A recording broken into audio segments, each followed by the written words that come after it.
Halo adik-adik, kita berjumpa lagi. Seperti biasa, pada kesempatan kali ini kita akan membahas soal-soal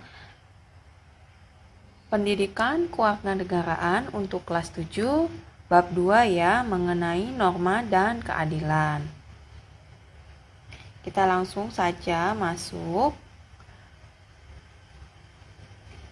ke tabel 2.2 hakikat norma.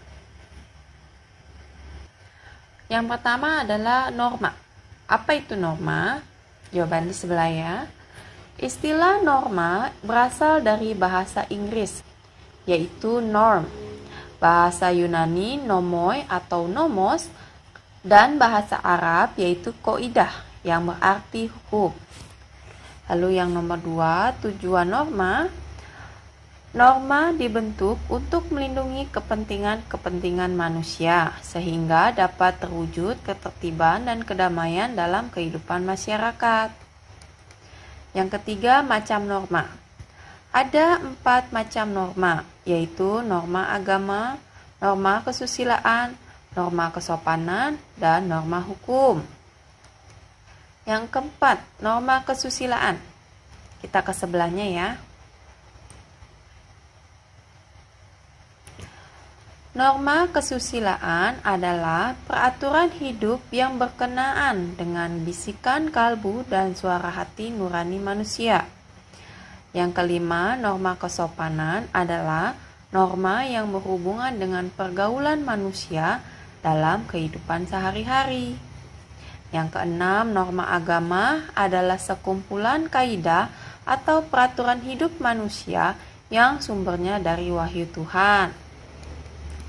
Yang terakhir adalah norma hukum, adalah peraturan mengenai tingkah laku manusia dalam pergaulan masyarakat dan dibuat oleh badan resmi negara serta bersifat memaksa, sehingga perintah dan larangan dalam norma hukum harus ditaati oleh masyarakat.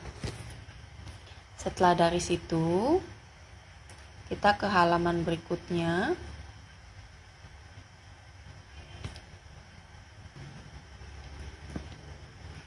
Langsung menuju ke uji kompetensi 2.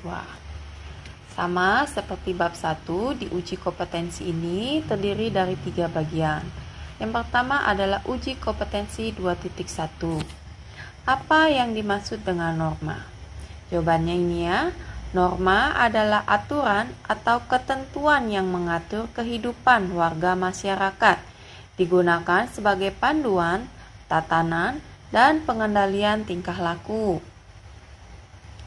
Lalu yang kedua, mengapa norma diperlukan dalam masyarakat?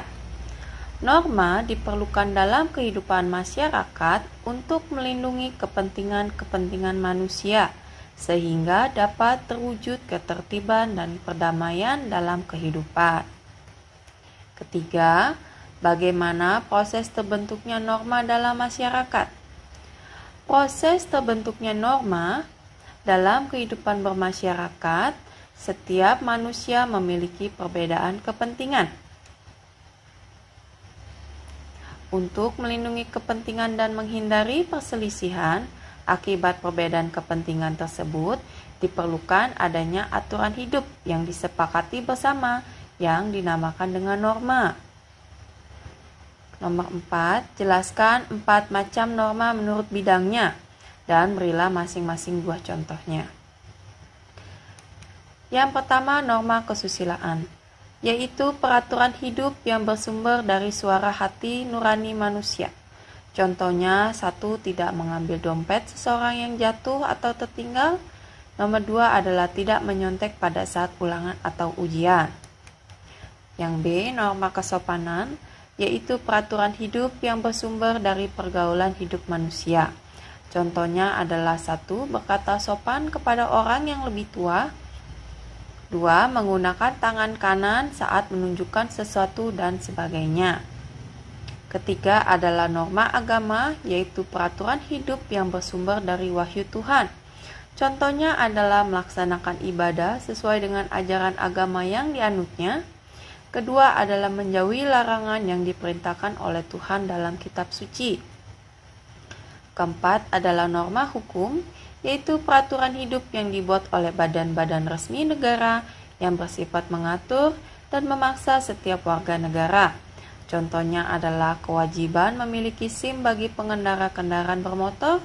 Yang kedua adalah menggunakan helm bagi pengendara kendaraan bermotor roda 2 atau motor. Soal yang kelima, apakah perbedaan sanksi kebiasaan dan adat istiadat? Perbedaan sanksi kebiasaan dan adat istiadat terletak pada kekuatan sanksinya. Sanksi terhadap pelanggaran kebiasaan tidak sekuat sanksi pelanggaran pada hukum adat. Lanjut lagi ke uji kompetensi 2.2.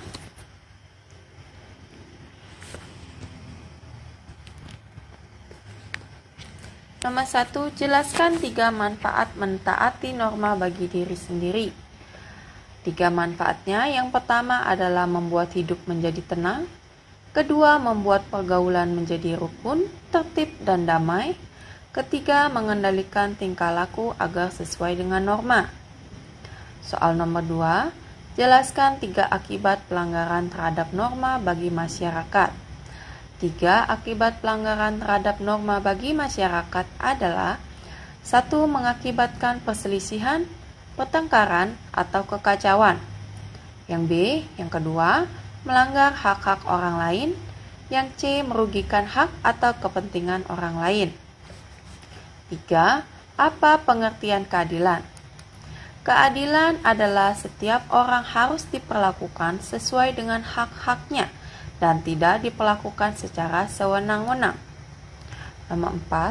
Apa arti penting hukum dalam mewujudkan keadilan?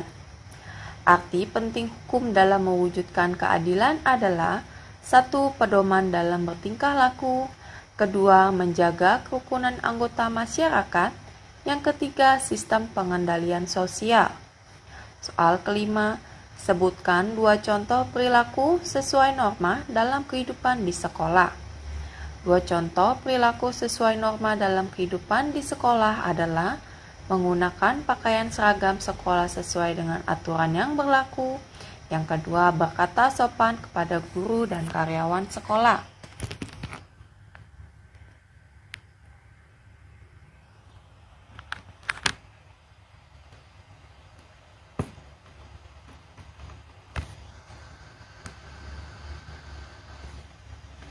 Untuk pembahasan PKN kelas 7 cukup singkat ya, sudah sampai di uji kompetensi 2.2-nya. Jadi uji kompetensinya cuma ada 2 bagian, bukan 3 ya. Oke, sekian dulu pembahasan dari kakak. Seperti biasa, untuk adik-adik yang selalu merasa terbantu, jangan pelit-pelit like videonya, di-share dan di-subscribe. Kita akan berjumpa lagi pada pembahasan-pembahasan selanjutnya. Sampai jumpa.